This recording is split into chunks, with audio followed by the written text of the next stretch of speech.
No Saber Direito desta semana, a professora Núbia de Paula traz um curso para atualizar o seu conhecimento sobre direito administrativo. Ela vai abordar a organização, os princípios, os atos e os poderes. Também vai falar sobre bens, responsabilidade, controle, agentes, improbidade e intervenção. A aula 1 está no ar.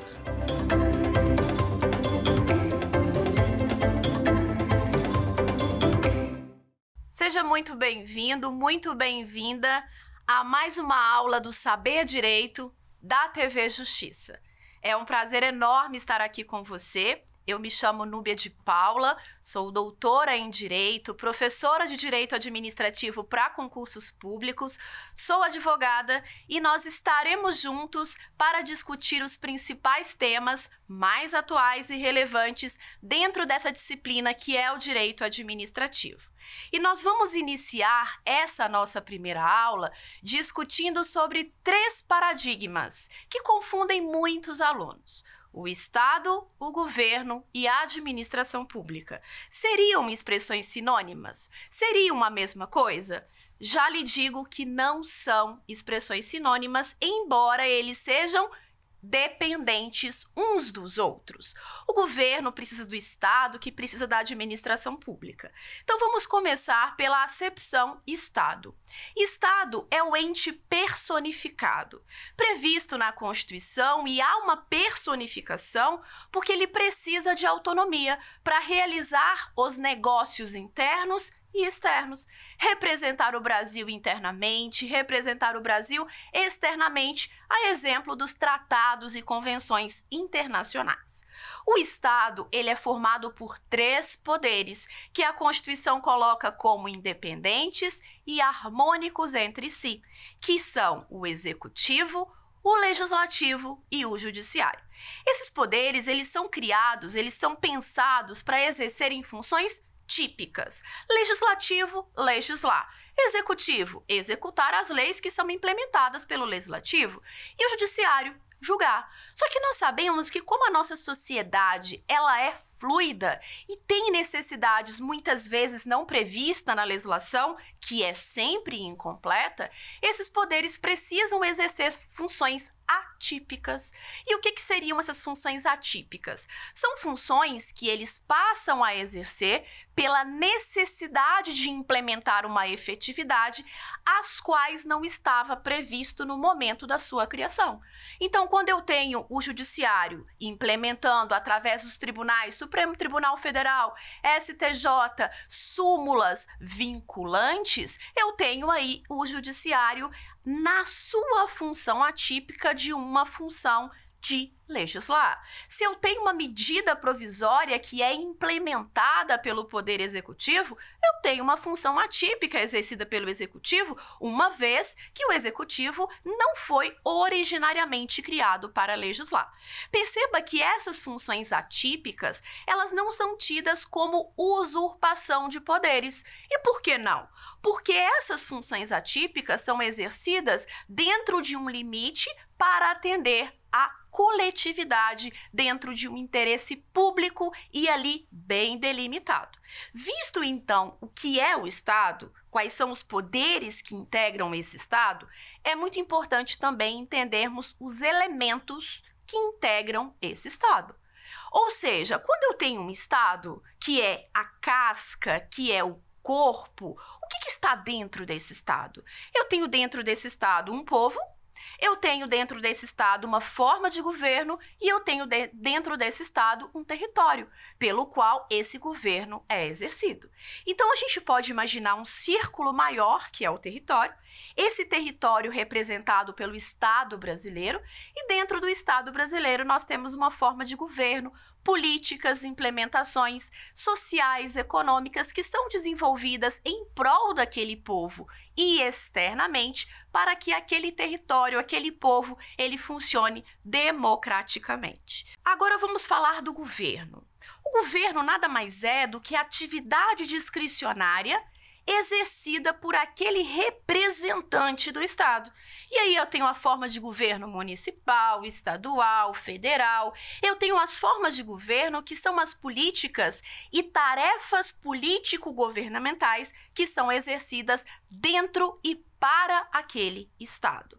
Perceba então que o governo é a atividade política exercida por um representante dentro daquele limite territorial. E aí, nós vamos para a administração pública. Afinal de contas, nós estamos falando do direito administrativo.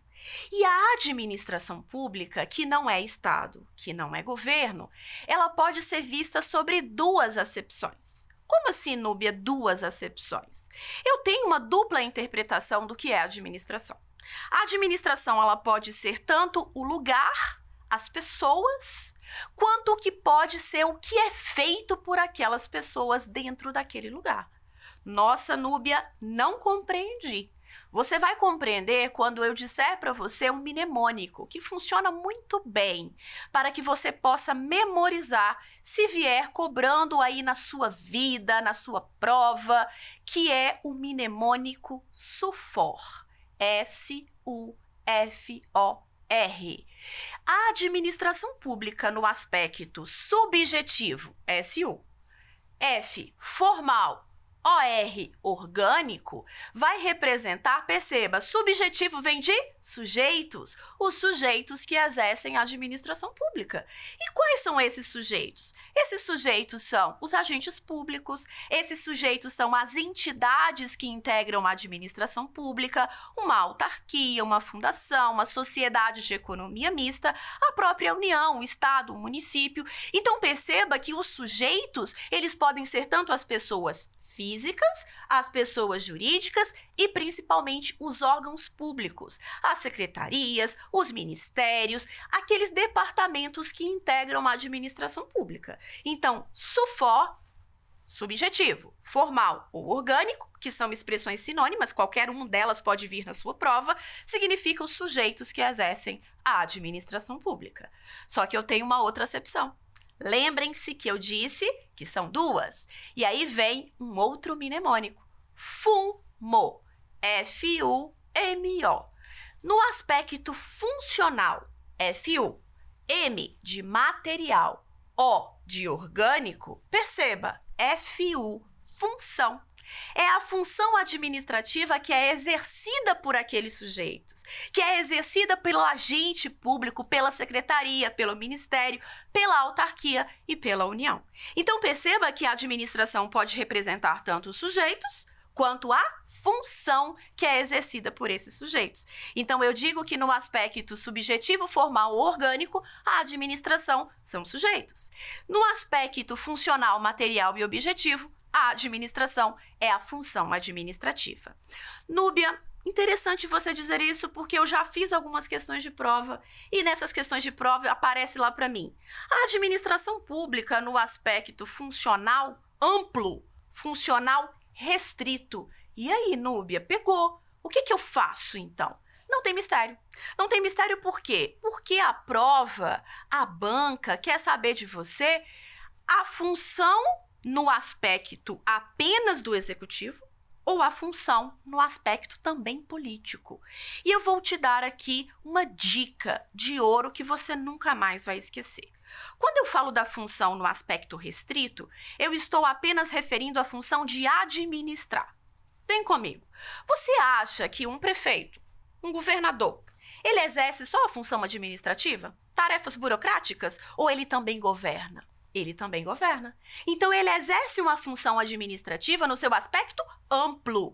Ele exerce função política e ele exerce função administrativa. Afinal de contas, ele pode abrir um processo licitatório, abrir um concurso público, mas ele vai exercer também atividades que a Constituição determina que são funções políticas. Então, anote aí para você não se esquecer. A função administrativa no aspecto amplo é a função administrativa mais a função política ou função de governo. Já a função administrativa no seu aspecto restrito é apenas administrar, apenas exercer a função administrativa que o cargo te exige. E aí vou te dar um exemplo que você não vai se esquecer. Vamos imaginar que você foi aprovado para um concurso de analista. Você acha que você vai governar? Você vai exercer função política ali naquela função que você foi aprovado? Não.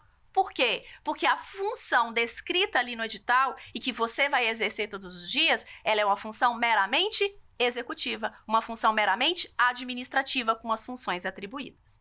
Então, perceba, aqueles agentes que exercem função administrativa e função de governo ou política, exercem a função no aspecto amplo, enquanto aqueles que exercem apenas a função administrativa exercem no seu aspecto restrito. Então, vencemos a primeira etapa. Sabemos agora que Estado, governo e administração não são expressões sinônimas, embora sejam dependentes. Podemos passar para o nosso segundo tópico. O segundo tópico é entender o que seria a desconcentração e a descentralização. Preparados? Vamos então a esses conceitos, que são importantíssimos. Primeiro, a desconcentração. A desconcentração nada mais é que a distribuição interna da administração de tarefas dentre os seus órgãos. Não existe administração pública concentrada. Imagine o seguinte exemplo. A venda do seu Manuel, aí da esquina da sua casa. Só o seu Manuel trabalha nessa venda, a esposa dele também vai lá dar uma ajudinha, os filhos também. Então, perceba que mesmo numa empresa familiar, eu tenho distribuição de tarefas. Eu tenho setores que vão ali harmonicamente se unir para exercer uma atividade fim. Agora, imagina que nós não estamos falando mais da venda do seu Joaquim, a gente está falando da união. Nesse Brasil, com diversos estados, onde eu tenho vários países dentro de um só, vocês acham que seria possível o governo federal administrar eficazmente se não houvessem ministérios aderentes a cada etapa, a cada competência, a cada especificidade? Seria impossível. Imaginar uma administração pública concentrada é imaginar que, por exemplo, o presidente da República conseguiria assistir todas as necessidades de todos os estados, na saúde, na educação, no lazer, na questão econômica. Isso é impossível, porque eu tenho especificidades. Então, a desconcentração é quando a administração pública, ela reconhece que ela precisa escalonar, dividir competências, criar setores para que diversas atividades sejam atendidas. Nubi, então, o que eu posso anotar como conceito de desconcentração? Vamos lá? Você pode anotar que a desconcentração é a divisão interna da administração, pessoa jurídica, através dos seus órgãos. Significa, então, que desconcentrar é criar órgãos. Núbia, bacana, mas o que seria órgãos? Os órgãos públicos são centros de competência. O órgão público ele não tem personalidade jurídica, o órgão público não tem vida própria, o órgão público ele não tem autonomia financeira. O órgão público ele não tem vida fora da pessoa que o criou. E aqui nós adotamos a teoria do órgão, do Otto Gierge. E o que significa a teoria do órgão? A teoria do órgão, ela diz que o órgão público, ele está dentro da pessoa jurídica. Se ele está dentro da pessoa jurídica, vai exercer a vontade para o qual ele foi criado. Por isso, o órgão público não responde diretamente pelos atos que lhe são imputados. É o que nós chamamos da teoria da imputação volitiva. A teoria da imputação volitiva diz que todos os atos que o órgão pratica, obviamente através dos agentes que estão naquele órgão, serão imputados à pessoa jurídica que ele pertence. Então, olha que lindo, vamos imaginar. Eu tenho a pessoa jurídica União. A União dividindo em ministérios. Os ministérios divididos em secretarias, como se fosse uma grande ramificação interna. Esses ministérios, essas secretarias, esse almoxarifado, esse departamento de compras, ele não tem autonomia fora da União. Ele não existe fora da União.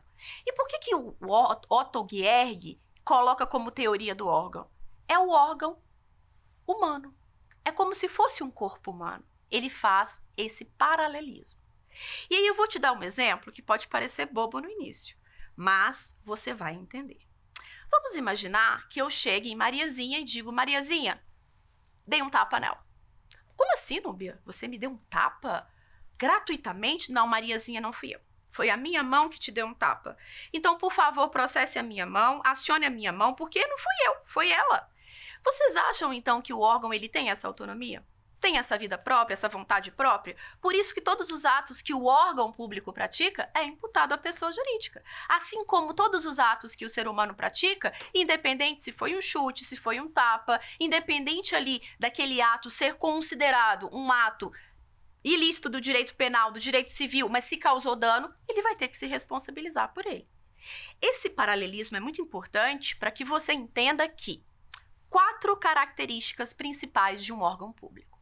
Preparado? Preparada para anotar? Primeira característica do órgão público. Ele não tem personalidade jurídica. Núbia não tem? Não. Não tem. Não existe órgão público com personalidade jurídica. Segunda característica. O órgão público não tem legitimidade processual.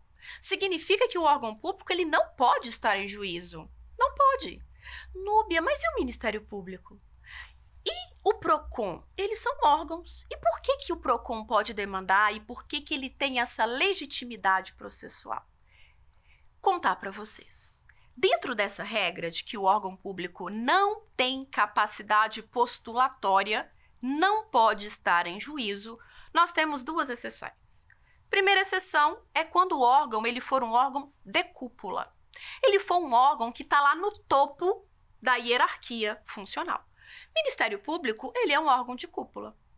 E sendo um órgão de cúpula, ele pode vir a ajuizar ação, como o próprio artigo 129 da Constituição estabelece competência para o Ministério Público, não só o artigo 129, mas diversos dispositivos, tal como a lei orgânica também do Ministério Público, mas veja que ele tem a capacidade postulatória porque a lei abriu uma brecha e diz, olha, o Ministério Público tem capacidade postulatória porque ele é um órgão de cúpula e ele vai poder, então, defender esses interesses, defendendo os interesses de que ordem? Da ordem que a legislação disser que ele é competente.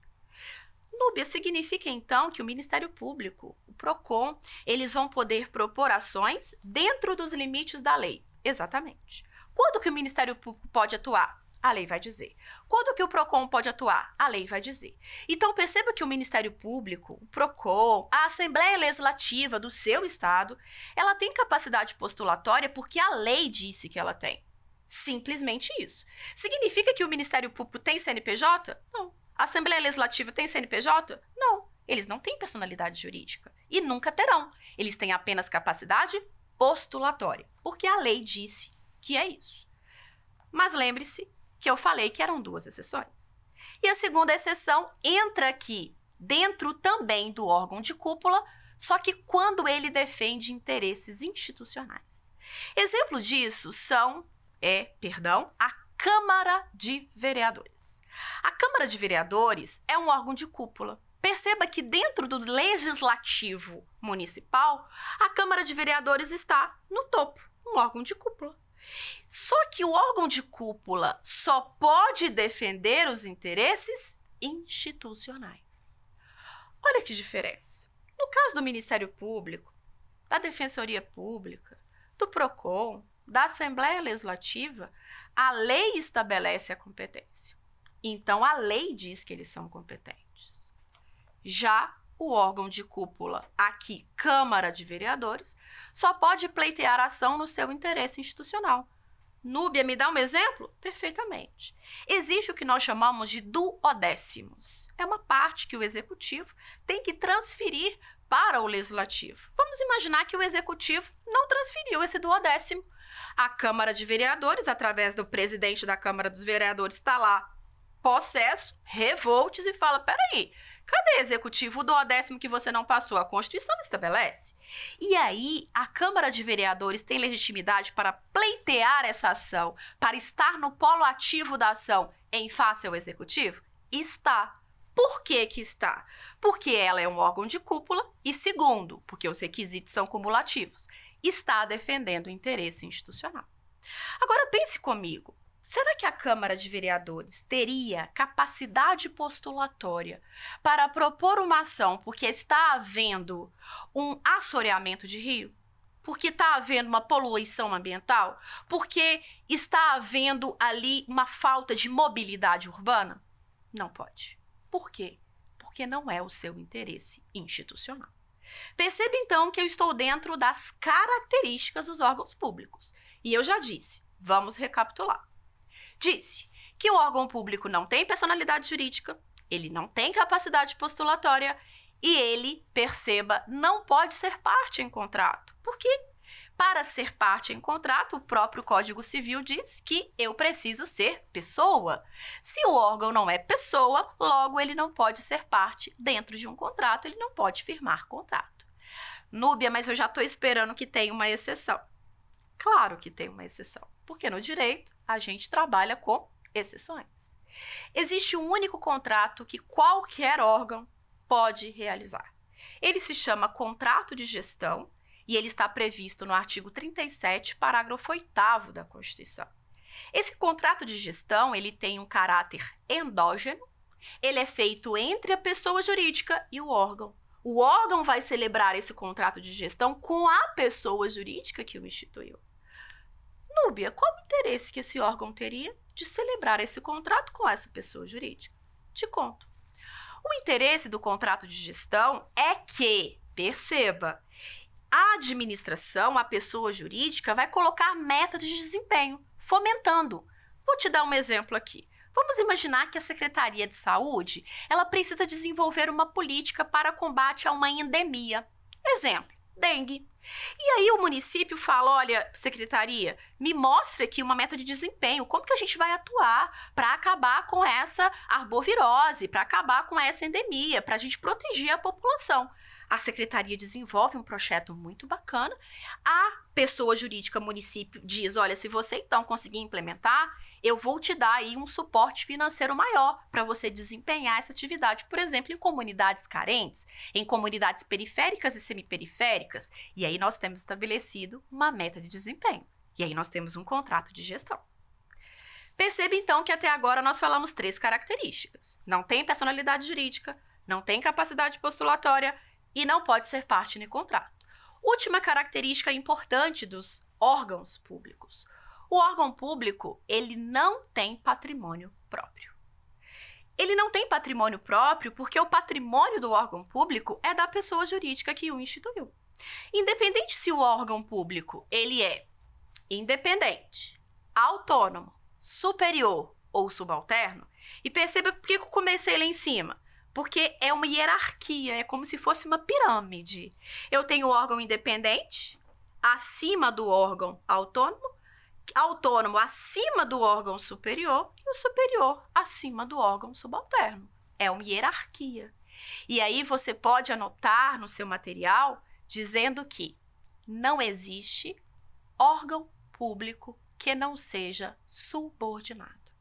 Não existe órgão público que não seja hierarquicamente subordinado a alguém. O independente é subordinado à pessoa jurídica que o criou. O autônomo, que está abaixo do independente, é subordinado ao independente e à pessoa jurídica que o criou. E assim por diante. Quanto mais na base da pirâmide, mais subordinado e menos poder esse órgão público vai ter. E se eu sou agente público que estou nesse órgão, obviamente, menos poder de gestão eu terei. E aí eu serei o quê? Um subalterno, terei um hierarquicamente superior. E é assim que gera o que nós chamamos de poder hierárquico. Até aqui, nós falamos da desconcentração. Chegou a hora de falarmos da descentralização. O que é a descentralização? A descentralização, ela é atribuir uma competência a uma outra pessoa jurídica, diferente da desconcentração. E aqui me permitam ser bem coloquial para que vocês possam memorizar. A desconcentração, ela ocorre para dentro. Ela é interna. A pessoa jurídica está dividindo-se em órgãos. É interno. Já a descentralização, ela é para fora. A pessoa jurídica, na desconcentração, atribui competência para dentro, para os seus órgãos. Na descentralização, ela pega essa competência e atribui a outra pessoa jurídica, para fora. Então, eu digo que a desconcentração é interna e a descentralização é externa. Na descentralização, ela pode acontecer de diversas formas. Mas vamos focar aqui e nós entendemos que a descentralização, se eu estou atribuindo uma responsabilidade, uma atribuição, uma função a uma outra pessoa jurídica, eu tenho certeza que você já pensou aí. Essa pessoa jurídica está sendo criada ou ela já existia? Eu tenho as duas situações. Eu tenho a descentralização por outorga legal, técnica ou serviço, que é quando eu crio uma pessoa jurídica. Exemplo disso. Querem? Vou te dar um exemplo. A administração, União, deparando-se com a situação em que o órgão, como ele não tem competência ali, legitimidade para estar no processo, não tem autonomia, não tem patrimônio próprio, ela chega à conclusão de que é como se tivesse filho, né? Filho ainda que não atingiu a maioridade. E ela responde por tudo que o órgão faz. Ela falou, gente, não tá dando. Não consigo gerenciar isso, não. Eu preciso de outra pessoa jurídica autônoma que possa exercer atividade e que se responsabilize, que tenha patrimônio próprio, que seja independente. Aí ela fala o seguinte, vou descentralizar.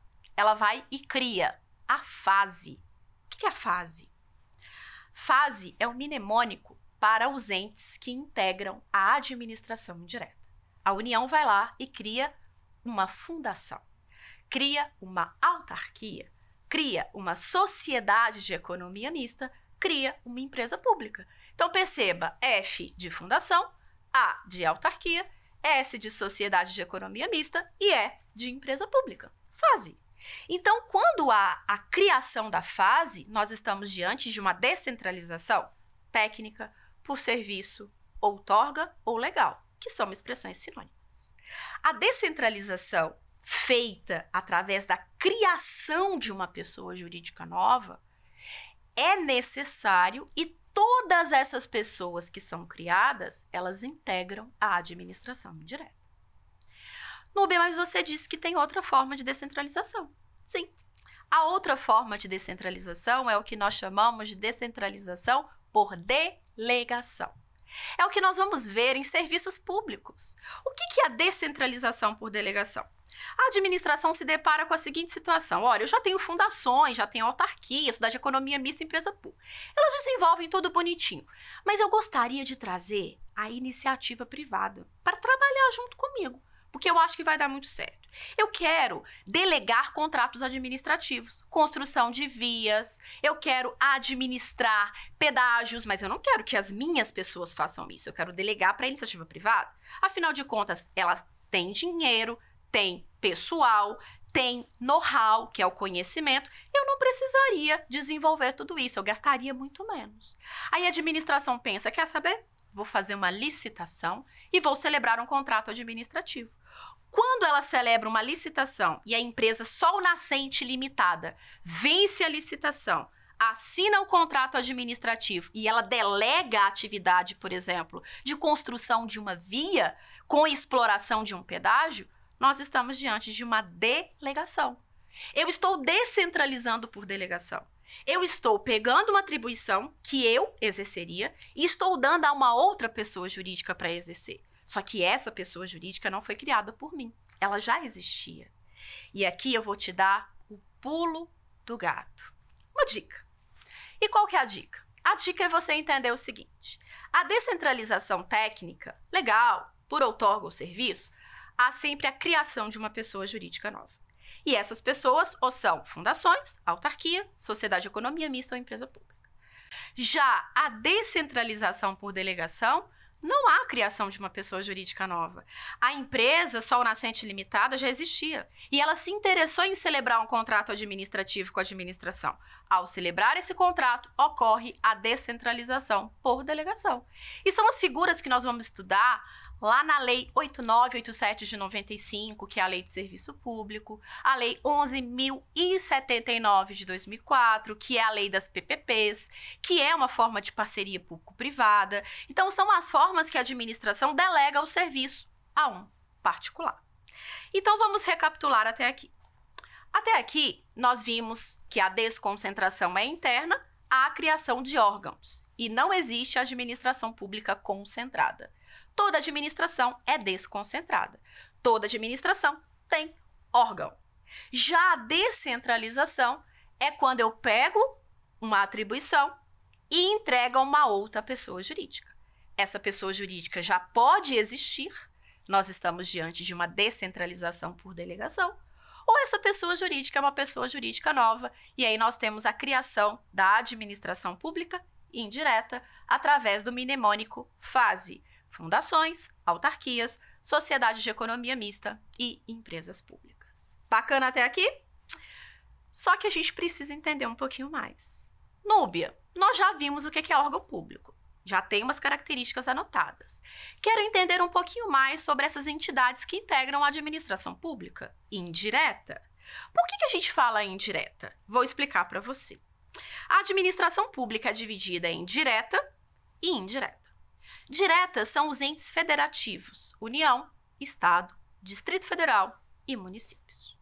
Já a administração indireta são as pessoas jurídicas novas que são criadas por esses entes federativos para que esses entes federativos possam atribuir funções a ela.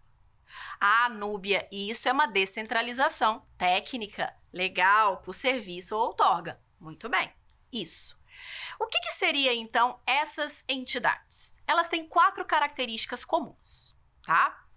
Então, a autarquia é diferente da fundação, que é diferente da sociedade de economia mista e empresa pública, mas elas têm 4 características comuns. Primeira característica é que elas são instituídas por lei. Não tem como você receber uma herança da sua tia Jacinta. Sua tia Jacinta, ela faleceu, infelizmente, deixou uma herança para você. O que você pensa em fazer com essa herança? Você pensa e ir ao cartório e falar: eu quero ter uma autarquia, sempre sonhei ter uma autarquia. Chega lá, então, para o tabelião e fala: eu quero instituir uma autarquia, eu tenho dinheiro? O que o tabelião vai dizer para você? Ele vai rir, no mínimo. Por que ele vai rir? Porque a autarquia é uma pessoa jurídica de direito público. Só pode ser instituída por vontade da administração, ainda que você tenha dinheiro, ainda que você tenha boa intenção. É nesse ponto que a gente precisa focar. Primeira característica comum: as 4 entidades, elas são instituídas por lei, só nascem por lei. Segunda característica: todas elas se pautam pelo princípio da especialidade. E o que é o princípio da especialidade? Quando a administração pública as cria, ela já atribui uma competência para cada uma delas. Quando a ANEEL, que é a Agência Nacional de Energia Elétrica, nasceu, e ela é uma agência reguladora, e toda agência reguladora é uma autarquia especial, ela já nasceu com a finalidade específica: regular a energia elétrica. Aí imagina só, tenho certeza que você já assistiu um filme que se chama E Se Eu Fosse Você? Aí a ANEEL fala: ai, gente, cansada. Anos regulando a energia elétrica, não aguento mais. A Anatel vem cá, que é a Agência Nacional de Telefonia. Vamos trocar por um mês? Vamos trocar por um dia? Não tem como. Por que não tem como? Porque a lei instituiu a finalidade. Só a lei pode extinguir a finalidade. Segunda característica, então: especialidade. Terceira característica: nenhuma dessas entidades estão sujeitas ao regime de falência pela Lei Geral de Falência 11.101, com as suas alterações. Núbia, você está dizendo, então, que fundação não fale? Autarquia não vai falir? Sociedade de economia mista e empresa pública não vão falir? Elas vão se extinguir. Mas olha que interessante, elas não vão falir pela lei geral. E por que elas não vão falir pela lei geral? Porque se todas elas têm uma lei de criação, a lei que instituiu a criação vai regular a extinção. É o princípio da especialidade, lembra? Aquela questão de ter uma especialidade e a lei vai atribuir essa especialidade? Então, a lei vai dizer a forma de extinção. E última característica, porque eu disse que eram 4, que é o princípio da reserva legal. Esse princípio da reserva legal não permite, como eu disse a vocês, que haja uma mutação, uma alteração de finalidades. E aí eu vou dar um outro exemplo para ficar ainda mais claro. Os Correios, que são empresa pública. Os Correios, eles vão morrer Correios. Não tem como o Correio, num determinado momento, se transformar numa sociedade de economia mista que trabalhe, por exemplo, com exploração de petróleo, como faz a Petrobras. É impossível. Nasce com uma reserva legal, morre com uma reserva legal. Bacana até aqui? Então, o que nós vimos foram as características comuns. Chegou o momento de vermos as especificidades. O que é uma autarquia? A autarquia, ela está descrita no artigo 5º, inciso 1, do Decreto 267. O decreto 267, que vai estruturar a administração pública no âmbito federal. E aqui vou trazer para vocês as principais características dessa autarquia. Primeira característica: toda autarquia é pessoa jurídica de direito público. Não existe autarquia pessoa jurídica de direito privado. Segunda característica: toda autarquia, ela nasce com personalidade jurídica. Isso mesmo, você não ouviu errado. Quando a lei institui a autarquia, eu não preciso de registro de autarquia. A administração não vai ao cartório de pessoas jurídicas para registrar uma autarquia. Ela é instituída, ela nasce com personificação jurídica. Essa é a segunda característica. Terceira característica: a autarquia, ela nasce com patrimônio próprio. Ela nasce com um objetivo próprio. Núbia, isso eu já sabia. Eu já sabia porque nas características você disse da questão da especialidade, que todas as entidades nascem com um objetivo já estabelecido. Isso mesmo. Então, a autarquia já nasce com uma finalidade específica e já tem patrimônio próprio. Agora, o que você não sabia é que a autarquia, ela é criada apenas para a exploração de serviço público. Não existe autarquia que explore atividade econômica. É incompatível com a natureza da autarquia. Tudo bem? Vamos então para a próxima característica. A próxima característica é que essa autarquia, ela tem o que nós chamamos de imunidade tributária. Imunidade tributária PRES. Outro mnemônico para você. PRES. P-R-E-S. PRES. Sobre o seu patrimônio, sobre suas rendas e sobre os seus serviços, que sejam essenciais à execução da atividade. Só que a gente tem mais características para essa autarquia. A autarquia, ela vai respeitar a organização judiciária. E o que significa que a autarquia vai respeitar a organização judiciária? Significa que a autarquia, como ela é pessoa jurídica de direito público, ela é equiparada à fazenda pública. E isso, então, traz 3 consequências. Primeira consequência é que todas as garantias processuais que a fazenda pública tiver, a autarquia vai ter. Núbia, não me entendi. É assim. A União criou a autarquia. Então, é uma autarquia federal. A União tem prerrogativas processuais. Prazo em dobro, em quádruplo. Garantias processuais, por exemplo, que os particulares não têm. As mesmas garantias e prerrogativas processuais que a União, o ente criador, tiver, a autarquia criada por ela terá. Porque ela é equiparada à fazenda pública. Então, aí, dentro da organização judiciária, eu vou ter a segunda consequência. A segunda consequência é que, seguindo a organização judiciária, se a autarquia for federal, a competência é da Justiça Federal, artigo 109, inciso 1 da Constituição. Mas se ela é estadual ou municipal, a competência vai ser da Justiça Comum estadual. Núbia, mas você disse que tinham 3 consequências. Não esqueci. A última consequência é não admissão do reexame necessário. Como não é admitido ali para a fazenda pública, também não vai ser admitido ali para as autarquias. Uma última característica importante das autarquias é entender sobre o seu patrimônio e sobre os agentes públicos que atuam nas autarquias. E a pergunta que eu te faço é: a autarquia não tem patrimônio próprio? Tem. Ela não tem ali todos os recursos para autonomia, para poder administrar-se, porque ela é uma pessoa jurídica separada do ente criador.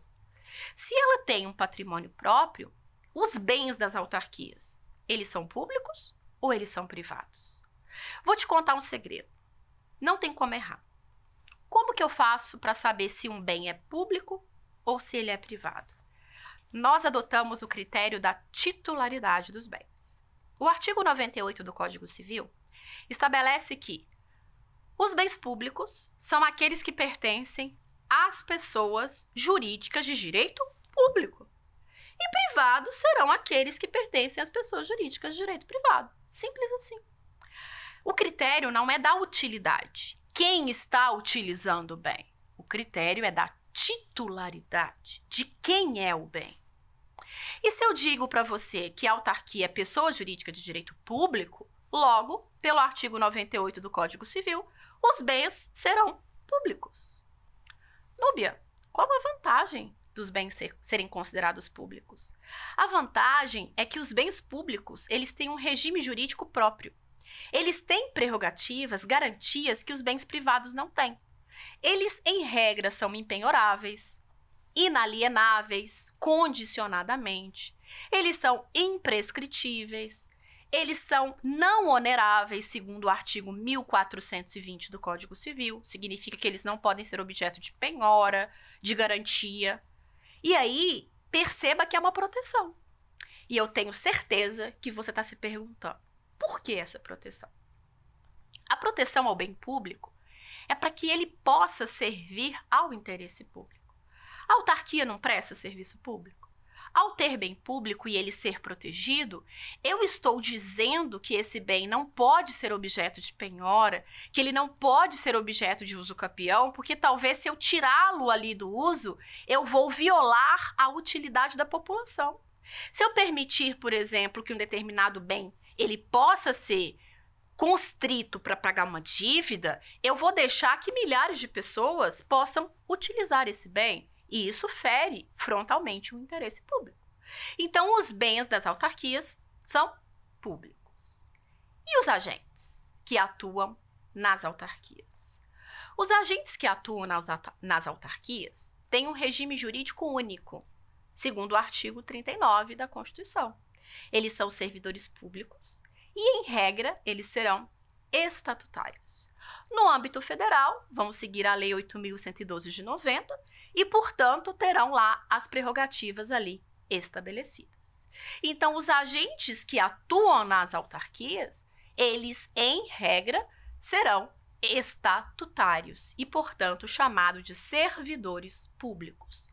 E por que eu estou frisando aqui em regra? Porque nós temos algumas exceções, mas eu vou trabalhar essas exceções com vocês em uma aula futura, onde trabalharemos os agentes públicos e as suas características.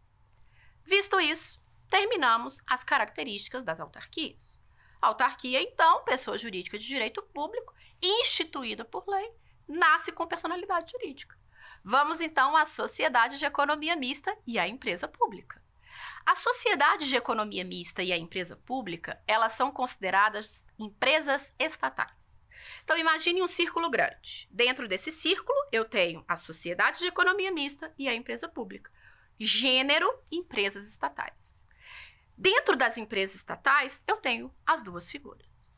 As empresas estatais, elas não são reguladas pelo Decreto 267. Já foram, bem atrás. Mas desde a Lei 13.303 de 2016, elas passaram a ser reguladas por essa lei. Elas têm uma legislação própria, chamada Lei das Estatais. E essa Lei das Estatais, lá no artigo 3º e no artigo 4º, vão colocar para a gente o conceito do que é uma sociedade de economia mista, o que é uma empresa pública. Essa lei é muito clara, muito objetiva, bem desenhada. E eu quero firmar aqui e focar em alguns pontos dessa lei. Primeiro ponto, eu quero focar nas características que são comuns, tanto para a sociedade de economia mista, quanto para as empresas estatais. E depois nós vamos fazer aquilo que é específico. Combinado assim? Então vamos para as características que são comuns. Primeira característica é que as empresas estatais, elas são pessoas jurídicas de direito privado. Elas são instituídas pela administração, mas a personalidade jurídica, a natureza jurídica delas, não é pessoa jurídica de direito público, como a autarquia. É pessoa jurídica de direito privado. Nossa, Nube, por quê? Por que elas são pessoas jurídicas de direito privado? Tem uma explicação muito simples. Porque as empresas públicas e sociedades de economia mista, elas podem explorar a atividade econômica. E se elas podem explorar a atividade econômica, o regime de disciplinar uma atividade econômica, ele vem em regra na matriz do direito privado. A atividade empresarial, o que é empresário? Está lá no artigo 966 do Código Civil, que é a referência do direito privado. Então, se elas são empresas estatais, obviamente que a natureza é de jurídica de direito privado, até porque o conceito de empresário está lá no Código Civil. E segundo motivo, porque o Estado, em regra, ele exerce a atividade econômica em critério subsidiário. Ele não exerce atividade econômica em critério primário, até porque o Estado ele não pode competir com as empresas privadas, porque senão ele inviabiliza as empresas privadas, inviabiliza a economia e gera o que nós chamamos de concorrência desleal. Então, por isso que são pessoas jurídicas de direito privado. Então, primeira característica, pessoas jurídicas de direito privado. Segunda característica, diferente das autarquias, a sociedade de economia mista e empresa pública, que são as estatais, elas precisam de registro. Então, eu pego o estatuto dessas estatais e levo a registro no órgão competente. Após o registro, é que elas adquirem personalidade jurídica. Terceira característica. As estatais, elas têm bens privados. Óbvio. Por que elas têm bens privados? O artigo 98 não fala que bem público é só para pessoas jurídicas de direito público? Elas são pessoas jurídicas de direito privado, então os bens são privados. Nossa, Núbia, então quer dizer que os bens das estatais não são protegidos? Os bens do Correio, que é uma empresa pública, não são protegidos? Os bens do Banco do Brasil, que é uma sociedade de economia mista, não são protegidos? Isso é verdade? Temos exceção. Temos exceção por quê? Porque embora esses bens sejam privados, eles têm o que nós chamamos de derrogação parcial do regime privado. E o que significa esse nome que parece difícil, mas não é? No regime privado, os bens em regra são penhoráveis, são usucapíveis, podem ser objeto de garantia. Em regra é isso, a menos que haja uma cláusula, por exemplo, de incomunicabilidade, algo que seja colocado ou pela lei ou pelas partes. Quando eu derrogo parcialmente o regime privado, eu estou dizendo o seguinte: se essa estatal presta serviço público, os bens dela não poderão ser objeto de prescrição. Não podem ser usucapidos. E também eles não podem ser penhorados. Exatamente para garantir que eles estejam lá a uso da população. Então, perceba, é isso mesmo que você entendeu. Os bens são privados, mas eles ganham uma proteçãozinha especial, o que nós chamamos de derrogação parcial do regime privado. Embora eles sejam privados, eles, enquanto durar a execução do serviço público, a prestação do serviço público, eles são impenhoráveis e eles são imprescritíveis. Isso para garantir o interesse público ali envolvido. Outra característica das estatais é a seguinte: Núbia, as estatais, os agentes que atuam nas estatais, eles são o quê? Eles são estatutários ou eles são seletistas? Os agentes que atuam nas estatais, em regra, eles são chamados de empregados públicos. Eles são empregados públicos, o regime é seletista. E qual que é a consequência disso em relação aos estatutários? Bem rasamente, porque depois nós, em próximas aulas, nós vamos entrar nesse tema, agentes públicos. O foco aqui é entender uma principal característica, uma principal diferença. Os estatutários, eles são regidos, então, pelo que nós chamamos de estatuto. No âmbito federal, Lei 8.112, que vai estabelecer o estatuto. Já os agentes que atuam nas estatais, se eles são seletistas, eles são regidos por legislações específicas, mais a CLT. Os estatutários servidores públicos, eles podem adquirir a estabilidade. Então, eles só saem do serviço público com decisão ali fundamentada depois de processo administrativo, todo o trâmite estabelecido conforme o artigo 41 da Constituição Federal. Já os empregados públicos, embora eles entrem no serviço público mediante concurso público, eles não adquirem a estabilidade. Nem pode, porque para adquirir a estabilidade eu preciso ter um cargo público e eles não têm cargo público, eles têm emprego público. Enquanto os seletistas, eles vão ter emprego público. Então perceba que aqui eu tenho que esses estatutários, eles podem adquirir a estabilidade se eles cumprirem os requisitos que estão no artigo 41 da Constituição. Já os empregados públicos, que são seletistas, embora eles ingressem no serviço público mediante concurso público, eles não vão ter essa possibilidade de adquirir a estabilidade. Agora, nós precisamos falar das especificidades. Bora lá. Quais são as especificidades? Sociedade de economia mista, ela é sempre uma SA. Empresa pública pode ser qualquer modalidade societária. A SA, que é Sociedade de Economia Mista, ela vai ter um capital misto, parte público, parte privado. Mas a maioria das ações com direito a voto vão pertencer à administração. Já a empresa pública não. A empresa pública, o capital é 100% público. A Sociedade de Economia Mista, ela tem foro na Justiça Comum Estadual, ainda que ela seja federal. Só vai ser competência da Justiça Federal se a União intervir no feito como assistente ou como opoente. E aí a gente tem várias súmulas, inclusive do Supremo Tribunal Federal e do STJ, sobre esse aspecto. Cito aqui a súmula 42 do STJ para que vocês possam ter como referência. Já a empresa pública não, ela vai seguir a organização judiciária. Se ela é federal, a justiça competente para julgá-la é a Justiça Federal. Agora, se ela é estadual, municipal, distrital, Justiça Comum Estadual. Perceba, então, que dentro dessa composição administração pública indireta, vimos a diferença entre autarquia, vemos a diferença entre as estatais. Núbia, e as fundações públicas? As fundações públicas, elas podem ser públicas de direito público ou públicas de direito privado. E sabe por que eu deixei elas por último? Porque se a fundação pública ela é uma fundação pública de direito privado, ela vai se equiparar às estatais. Tudo que eu falei das estatais se aplica a ela. Agora, se a fundação é pública de direito público, chamada de fundação autárquica, aí tudo que eu falei das autarquias se aplica a ela.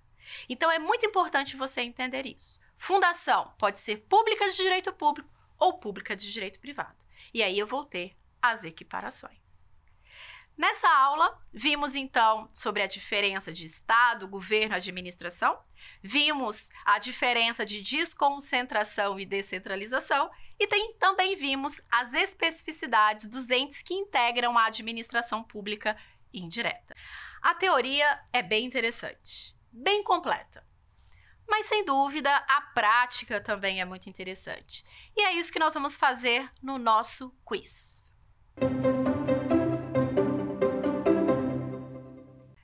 Primeira pergunta: qual das seguintes afirmações melhor diferencia governo de Estado e administração pública? Letra A. Governo refere-se ao conjunto de órgãos que dirigem a política interna e externa, enquanto Estado é a entidade com poder soberano e a administração pública é o conjunto de atividades práticas de gestão. Letra B. Estado é o sistema responsável pela regulamentação econômica do país, enquanto governo e administração pública são órgãos subordinados. Letra C. A administração pública é uma entidade sem fins lucrativos, diferentemente do Estado e do governo, que operam com foco no lucro. Letra D. Governo é uma parte do Estado que inclui tanto a administração pública direta quanto a indireta para fins comerciais. A assertiva correta é a letra A. Vamos então para a nossa segunda pergunta. Qual é a principal diferença entre descentralização e desconcentração na estrutura da administração pública? Letra A.